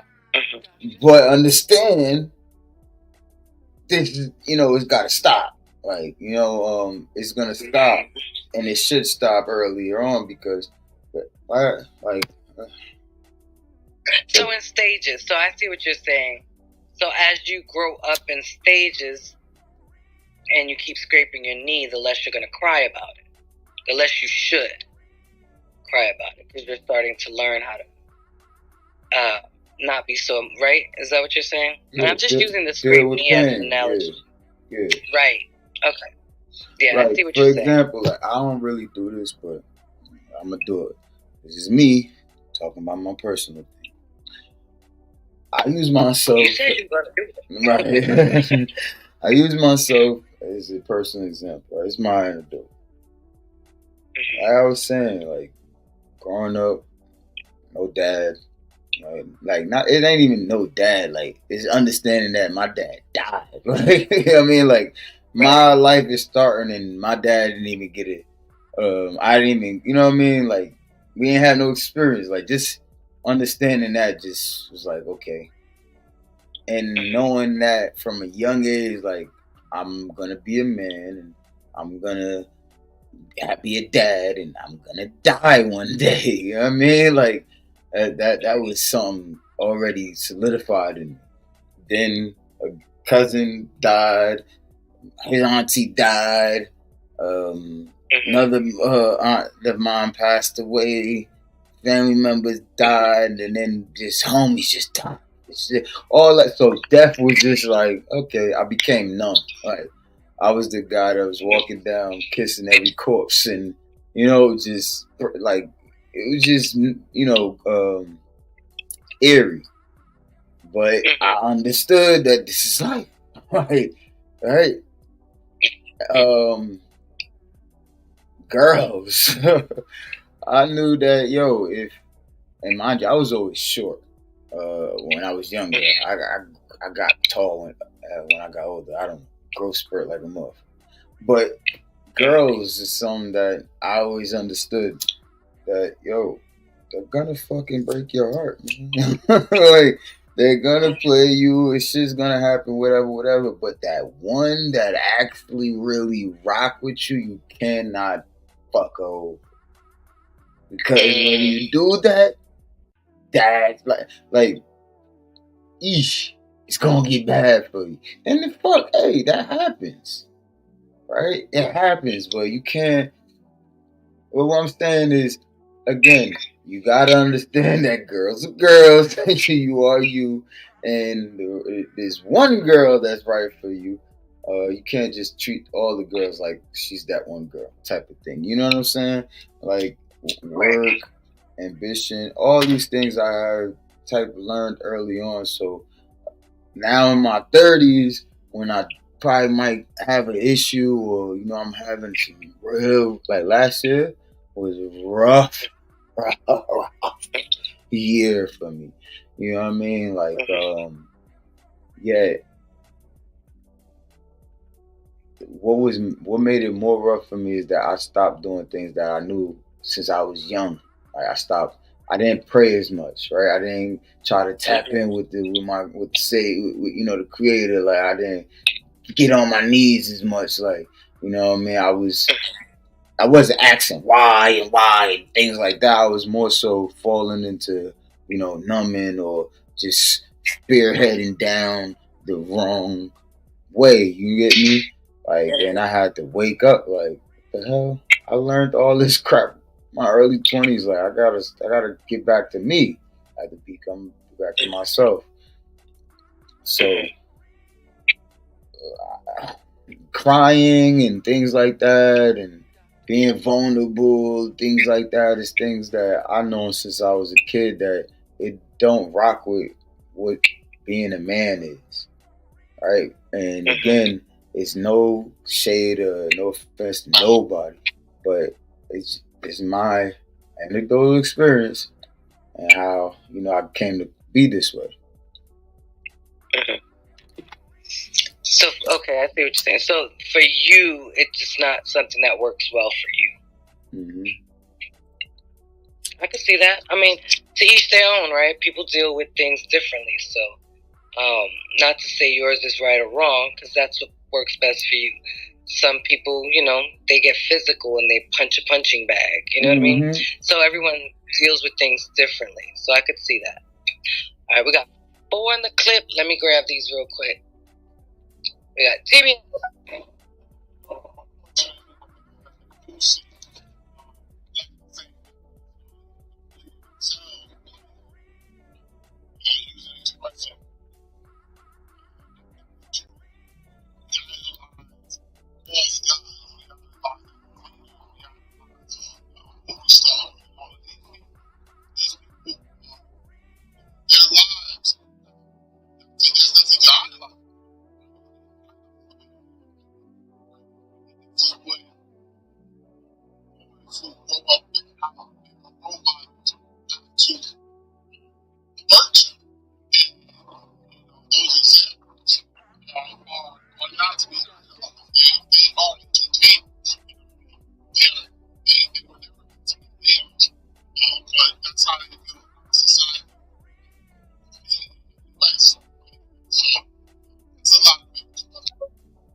Yeah, I would agree with that.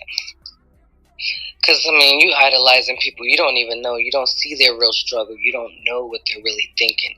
You see what they want you to see. And most of the time, they're showing you the best parts of them. Or the fake side of it. You know what I mean? Right. It's not something tangible that you could really... I don't understand how people idolize singers or, actors or anything like that, because you see what they want you to see. Half that shit's fake. I mean, how many people have been known to fucking rent Bentleys just to take a picture in front of a fucking Bentley, knowing that, he lives over there on the corner of 4th and 6th, literally on the corner in a fucking, shoebox. Like, let's be real. All for likes and, and hearts. Like, that's crazy. But all right, we got TBS.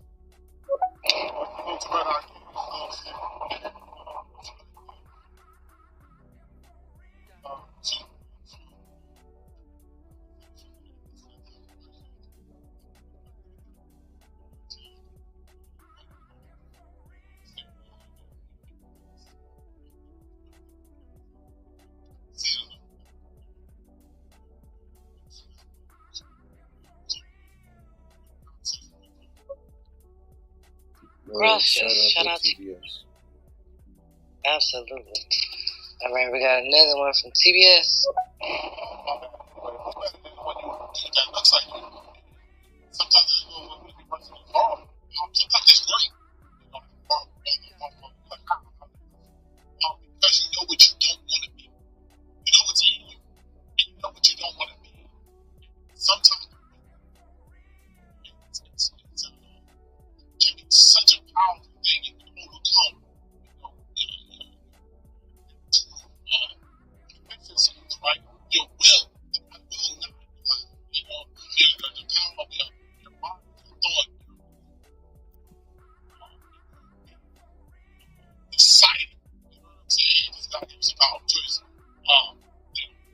So yeah, presence is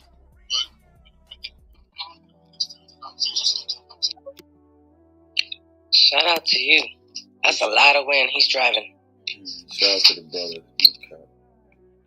Facts. All right, we got Worm. Hey, yo, what up to the Red Eye King and what's going on, Bree Talks? That's a handsome pit bull. Yes, sir. It was good then, unveiling the Bree Talks with Little King. Right on. What it do? What up? Worm. Worm. How you doing? Shout out my bro Worm. Facts. So, I wanted to ask, because you're a musician, right? You're a rapper, and I wanted to ask, how did you get into that? How did you know? I mean, you touched it a little bit when you said you were into poetry. What made you change it over to actually rapping and being in music? Coming home after I was doing this little stint, I was like, yo, gotta make a little impact, because I knew I wanted to be an entrepreneur. I knew I wanted to get into business and things like that. I knew a little bit about branding and things like that. So I'm like, all right, I know my poetry thing ain't gonna really hit in the hood because we're not really doing that out here. So I'm gonna like start doing some music, telling my story.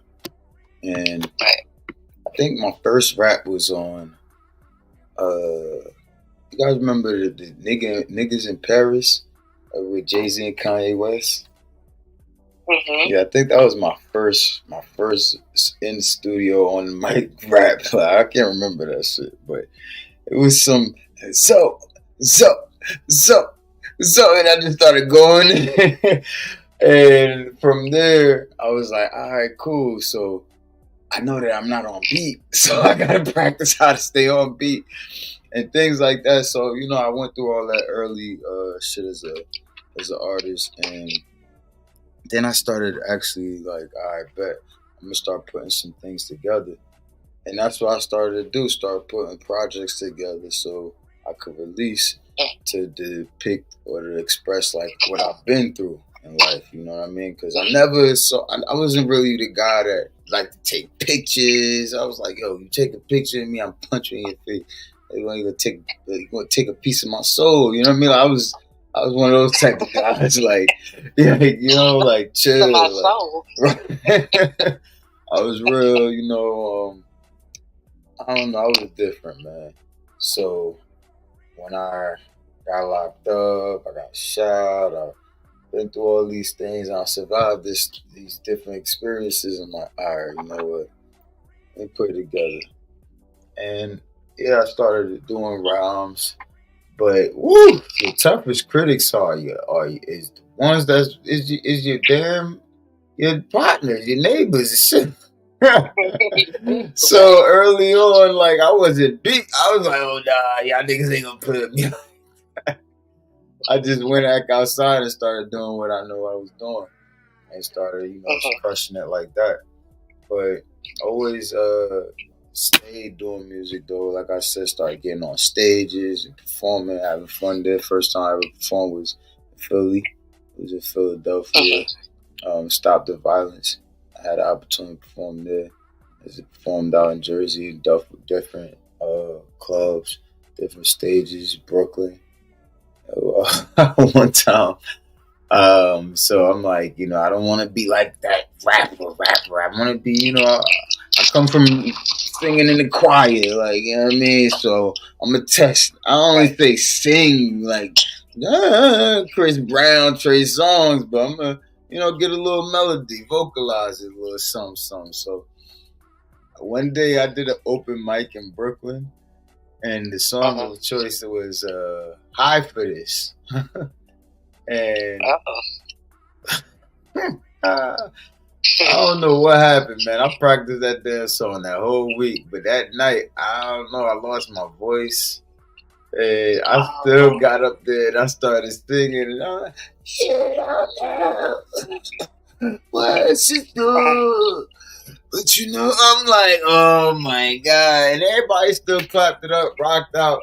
And from there, I was like, oh, that's great feedback, and my confidence just went up. You know what I mean? Like it just went up, and I just been doing my thing. You guys can actually tap in if you type on YouTube, Friday for Real.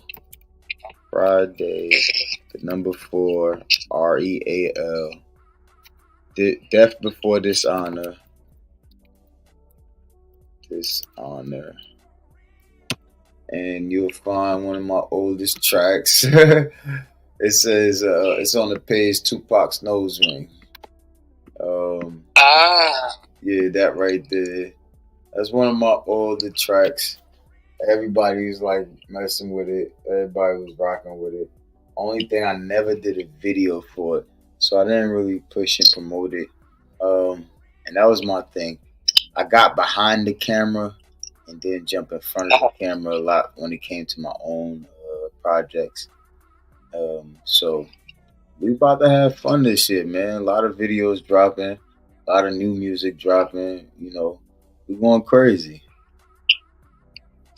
So you plan on being in front of the camera now? Oh yeah, for sure. You're gonna do some videos and stuff? I'm gonna put the link up here on top real quick so that they can go to it. At least to your channel, and they can scroll it. So that's his YouTube channel right there. I have Friday for Real streaming. That's the one, right? Yep.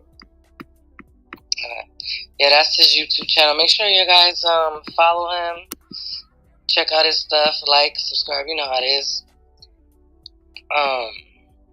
So how long you been doing it? How long have you been tapping into the music industry? Like I could say about like 2013. I've been like on scene. Yeah, I've been on scene. Been doing recording in like studios, Quad Studios, recorded alongside my boy E, aka Sam Davis. He ventured off into acting. He been on, you know, shows like Blacklist and a whole bunch of other different specials on Netflix. That's another thing I do as well, acting. You catch me on Royalty web series on YouTube. Okay. Catch me somewhere on some Tubi background scenes. But yeah, I'm always doing like the cinematic scenes and music videos as well. So that's what's up. So you a little bit well-rounded. You touch into a little bit of everything though. Yeah. And for those that are new, he has a sponsor that does raps for I want to say blunts, but that's not what it is. It's joint raps, right? Yep, papers, definitely those papers. Yeah, papers. Actually, when it comes to the music, I'm gonna play this for the YouTube gang and the replay gang. I actually have one of these songs I got ready. If you don't mind, you ready? I could play it for you now. Yeah. Let's see if you can play something. Absolutely. All right, for sure. Let me turn down this background music. Shout out to DJ Witch Doctor for that background music, but it go right here. Let's turn it up.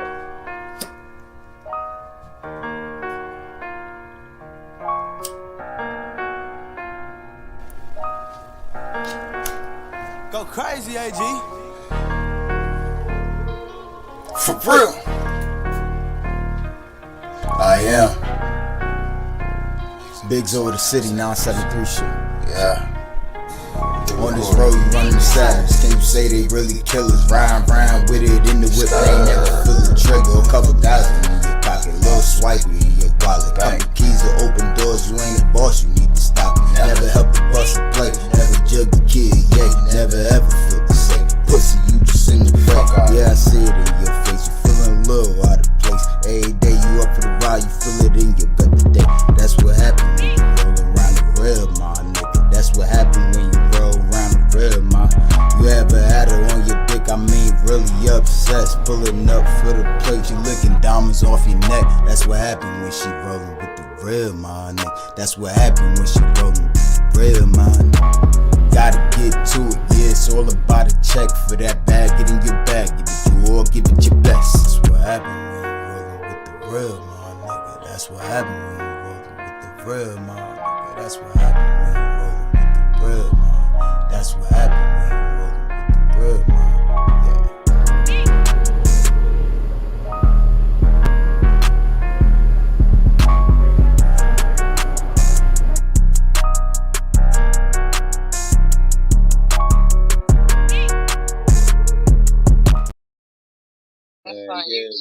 That's on your channel right now?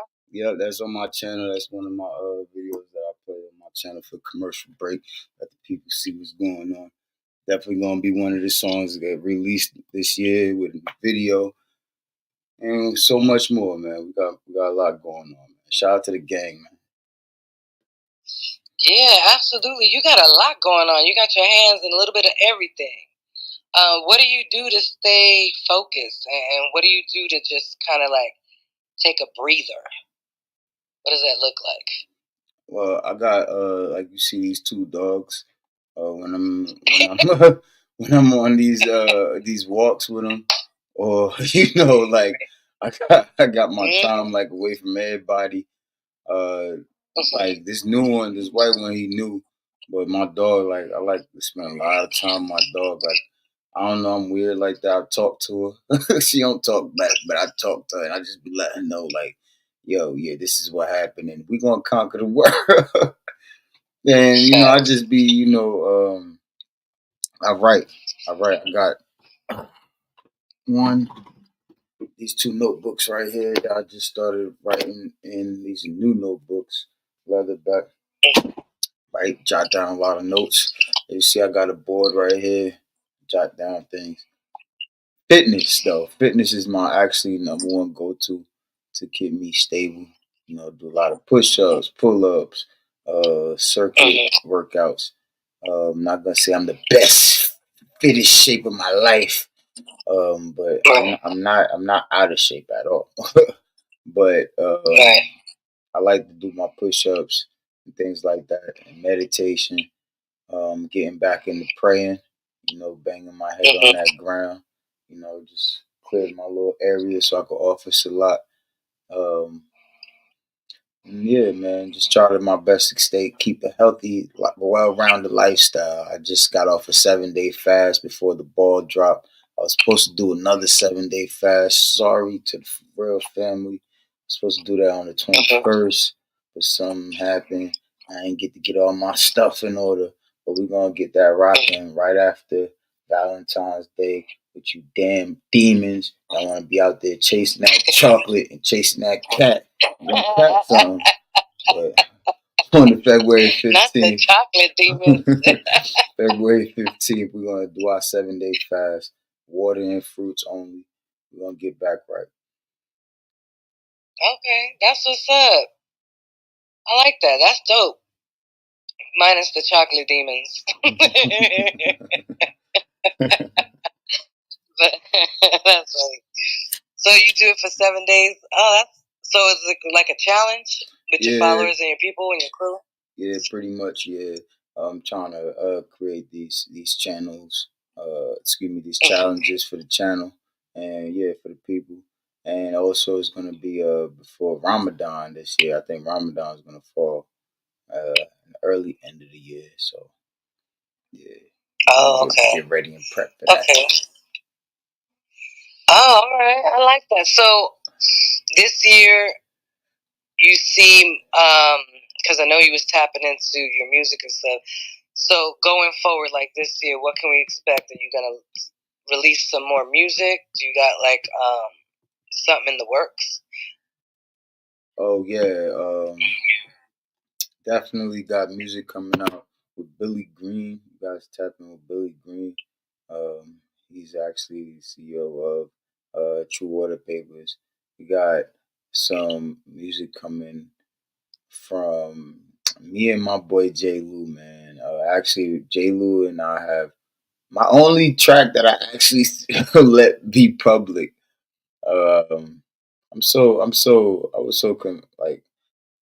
a conservative when it comes to my shit, man. I'm not too liberal because I don't trust people, but I'm taking the chance, taking the opportunity, and just letting it happen, man. Let God lead the way, like I've been doing. It is what it is.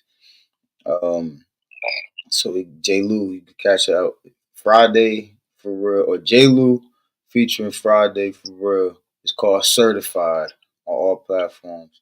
That's one of my older tracks where we got some new coming out. Shout out to J. Lou. He just did a 20 verse one at ATL, and he did some new video down there.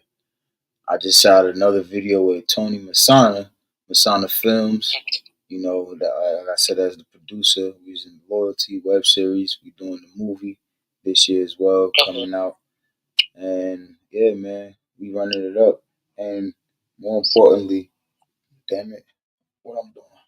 Trap art, trap art, trap art, trap art, trap art, trap art, trap art, trap art. TRAPART. On Instagram right now, trapart.gallery. Trapart.gallery on Instagram right now, you guys. To really appreciate people and respect time. To really appreciate people and respect time. You already know what it is, man. You know what's going on. You know what we doing. Trap art is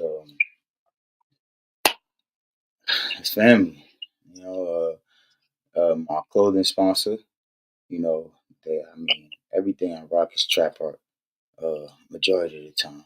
Right now, I'm rocking this Walmart Metallica. No, actually, this is not from Walmart. It's an old ass. I think it's a fashion. I don't remember where it's from, but it's not trap art. But this hat is from trap art. And you get other dope digs like this hat and sweatshirts and like our new bomber jackets and our member only jackets, our new leather jackets, all types of crazy dope gear over on trapart.gallery. And you know, you can check it out right on the reels, right on the TL, and hit the link in that bio. And you know, let them know Friday for real sent you. Always, always, always doing deals, man. That's what's up. I'm looking right now. They got some nice stuff. I like that black and white jacket. Oh yeah. That's nice. That's fire. No, Ashton, that's not boundary. Nah, Ashton. That's Bree Talks. Make sure y'all tap into Bree Talks. That's Bree, BRI _ talks on Instagram. Bree Talks. We here having a dope conversation. You know what I mean? They set up this interview with me, and I mean, I feel delighted, man, and honored to be right here, seeing, chopping it up with her. Y'all go hit her with that follow. You know, she dope people. Let her know I sent you.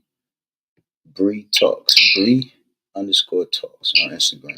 Right now we on the Stereo app. That's that platform I'm always yapping about. Always, you know, cartoon heads talking crazy. Stereo app, man. Not the cartoon heads. We've upgraded. Now we can put our own pictures. We ain't cartoon heads no more.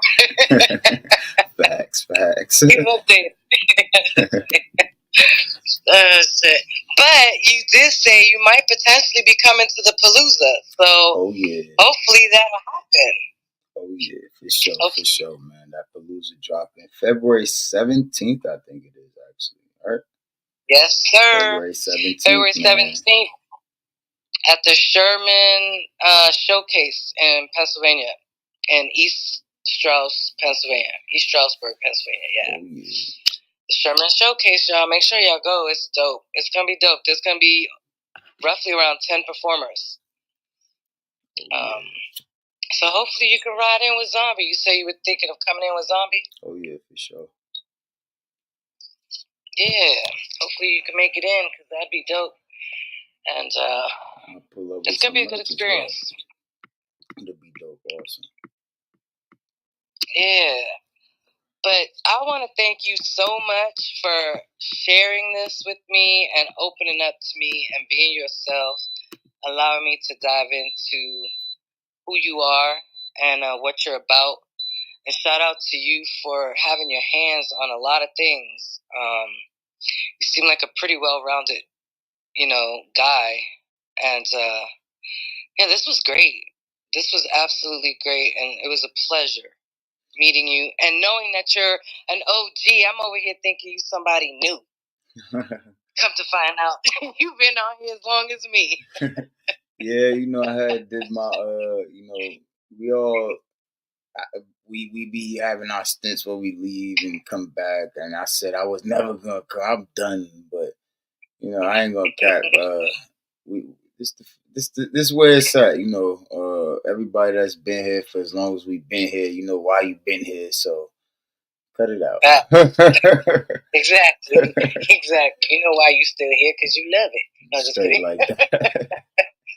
But no, I But, wanted to say oh my thank you for giving me the opportunity to again, you know, open up to the Stereo fam, and I want to give a big shout out to the replay gang. I hope you guys, you know, found out whatever you was trying to find out. I hope you guys learned whatever you can, and always tap into me, man. Hit that follow. You know, check me out on the gram. Check me out on YouTube. And check me out right here on Stereo, man. We active. Absolutely. Absolutely. And like I said, hopefully everyone that's going to the Palooza will be able to see you. And you said you might perform, so I'm going to hold you to that if I see you there. I'll be like, I'm going to need that. Oh, yeah. I need something. Sure. I'm going to need something. But shout out to you, and thank you so much for allowing me to do this for you and be here and really get to learn a lot about you. Like, honestly, I learned a lot about you, and that's dope. And for being open, not a lot of people are that open, so I appreciate you for that. I know growing having this experience time on here, a lot of people probably like, man, this fucking fool and this guy and but it was like, again, it was my agenda not to be so open and just try to have a genuine conversation. But I see times has changed and people connect, not again, no offense to nobody, but people connect on trauma and, you know, what's it called? Trauma bonding. And people, if it's not the drama, they ain't with it. So, I don't know. And it's not the drama, it's the trauma. Yeah. I'm telling you. But I learned real quick that my time to try to be like a teacher or something like that, man, I'm trying to learn how to be a great entertainer because that's what people like is entertainment. So if I gotta find a way to deliver the message to the people, then I gotta find a way to entertain them the right way. I would just say, you know, be as authentically you as possible. Oh, yeah. People resonate mainly with authenticity. And you can be a one-trick pony. There are a lot of people out there that are like that. But that shit doesn't last. Mm-hmm. It's authenticity and, you know, being you that people really will gravitate. And so I think this show right here and people who hit the playback get to know a part of you and see you more than just, you know, someone playing buzzwords. Because you really do have a lot going on. And I hope they see that, and I hope they tap in. Definitely. Make sure y'all tap in again on YouTube. Definitely on Not For Humans. Yo, DJ Witch Doctor started up this little space with me and the gang. Then, like, man, it's like a dope ass little bar, man. Shout out to Giz, Nino, Nephew, 187. You know, all the bandits and the banditas, you know what I mean? It's the bandit sphere. So if you ever up late and you want to see some shit, make sure you tap in. Not For Humans. Yeah, the number 4, you already know. Not For Humans. Tap in, man. And yeah, once again, hit me up. Instagram, YouTube, right here on Stereo. We lit. Shout out to the whole ANN network too, man. Absolutely. Thank you so much once again, Red Eye King. And I'll see you around in these stereo streets, my brother. Straight like that. I'm gonna leave y'all with my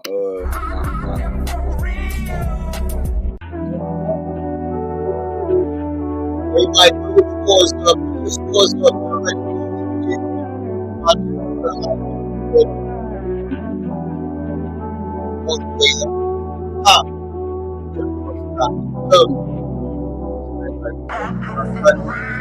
Doctor.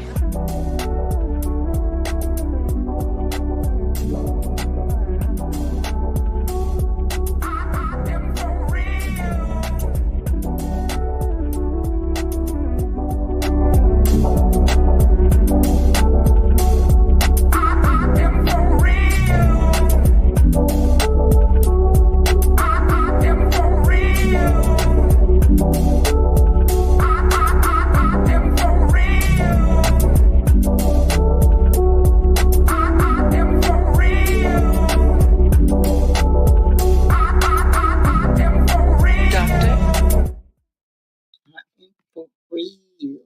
Came in the mail today. These nuts. Got him! Got him!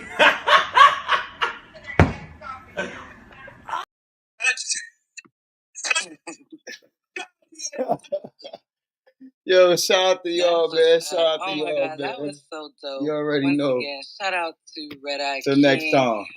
for allowing me to pick his brain and get to know him a little bit